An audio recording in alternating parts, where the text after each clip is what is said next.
This just opened up a golden opportunity for the Dallas Cowboys as we have some major injury news on the side of the Detroit Lions and on your Dallas Cowboys as to what to expect for the Thursday night matchup against Detroit. Welcome into Cowboys Digest, everybody. I'm Jace Andrews. I appreciate you hanging out with me and tuning in to today's show. Want to quickly remind you, we're closing in on 10,000 subscribers, and yet 82% of you who watch these videos, you're not yet subscribed. Go down there, hit that subscribe button. It's 100% free, and help us reach that milestone of 10,000 subscribers. I would really, really, really appreciate it.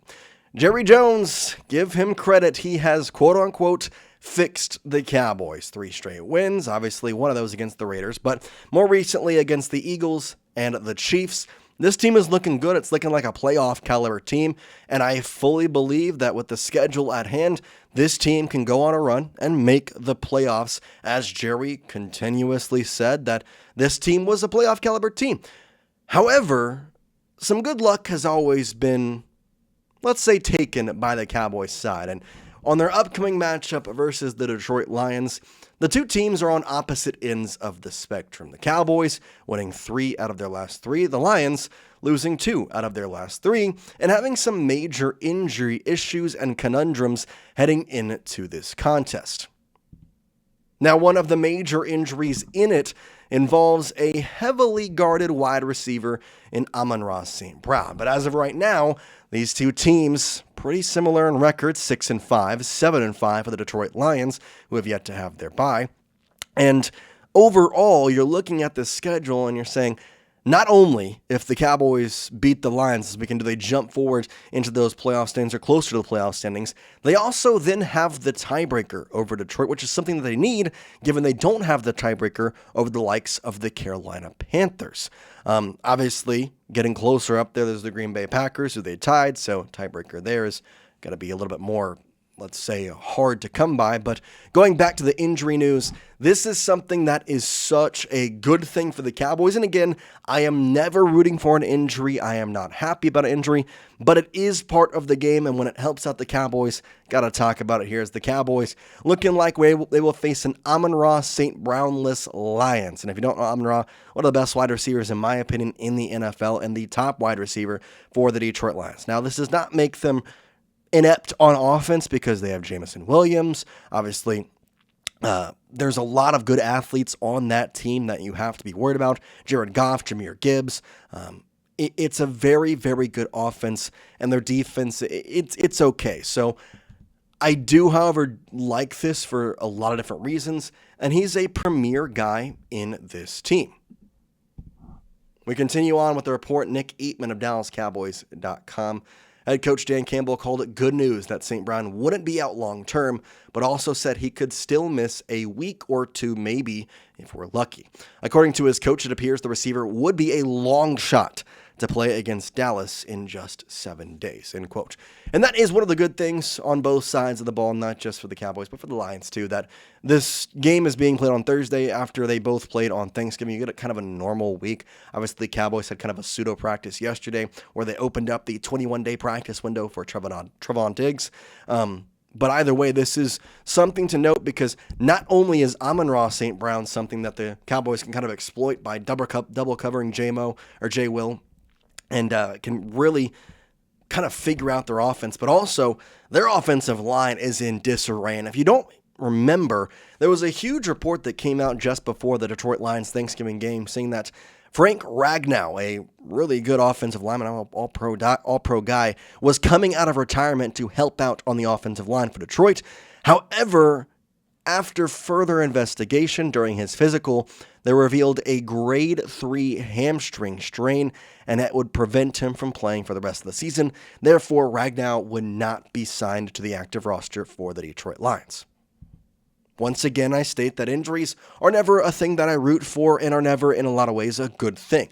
But they do help out the Cowboys in this situation where you're not going to be facing Amon-Ra St. Brown, and the offensive line for the Lions continues to be lackluster. But the big point of emphasis is definitely their wide receiver room. Amon-Ra with almost 900 yards of receiving this season throughout 12 games. And the big thing, 108 targets from Jared Goff, averaging 74 yards per game. Not only is he just a prolific wide receiver, but they use him in some ways like a Deebo Samuel type guy. They'll let him run. They can use him in interesting packages. They'll put him in the backfield, have him on a couple of different cool things. Jet sweeps are something that he's very known for. And it really can just change your game plan for the Cowboys and their defensive coordinator, Matt Eberflus, knowing that Amon-Ra is not on the field. It lets you to get Williamson better covered, and in all reality, make sure that you have all ties secured when it comes to this Detroit Lions offense. Now, again, injuries are a part of the game, and they're happening on both sides. If you have kind of forgotten, Tyler Guyton is still dealing with an ankle injury, and we have some latest updates on him as well as he tries to prepare to come back for this Thursday night matchup. Now, here is what Brian Schottenheimer had to say about it, saying, quote, "He's moving around a little bit better, but we'll see. I think it'll be close," end quote.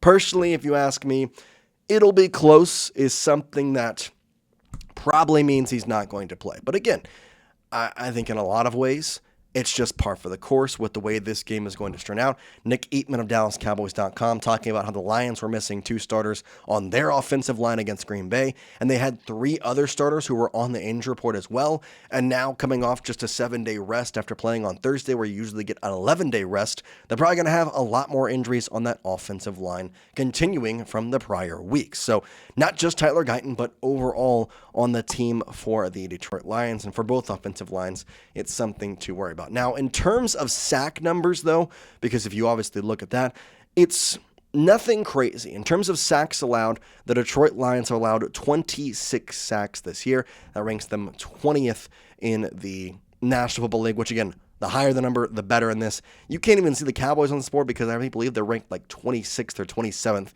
in the NFL in sacks allowed. Offensive line has been spectacular, even without the presence of Cooper Beebe at times, Tyler Guyton at times. Tyler Booker was out for a little bit. I mean, they've had kind of a wishy-washy offensive line in and out, but either way, they've been able to get it done and get it done in a proper manner as well. Both these teams needing a win in some aspect, obviously kind of in that similar position. Want to also hit on real quick, Jadeveon Clowney has an injury. This was reported yesterday, saying that the Cowboys, Jadeveon Clowney was working with the director of rehabilitation, Britt Brown, with the resistant cords during media viewing of practice on Sunday. However, it's not clear what the injury is. I know he was dealing with a neck injury, limited in 2 practices prior, but I do think that he is still dealing with a neck injury overall, or potentially maybe a different injury is what we're going to wait on. Either way, though, this game is going to be very important as we go back to the standings here. The Cowboys are in a spot where they have a legitimate possibility of making the playoffs.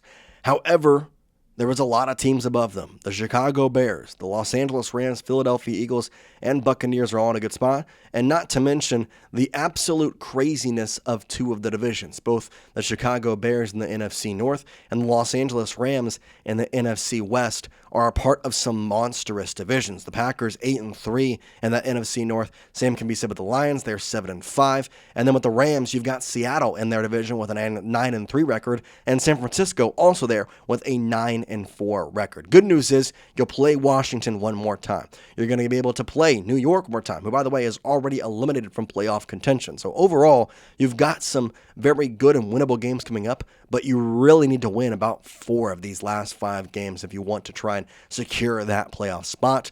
And it's going to be a tough road. Jerry Jones has said it in the past. You got to go out there. You got to compete. And Jerry, man, he was right all along. Maybe we didn't know it, but he said we're a playoff team. We're going to make the moves. We're going to be a playoff team.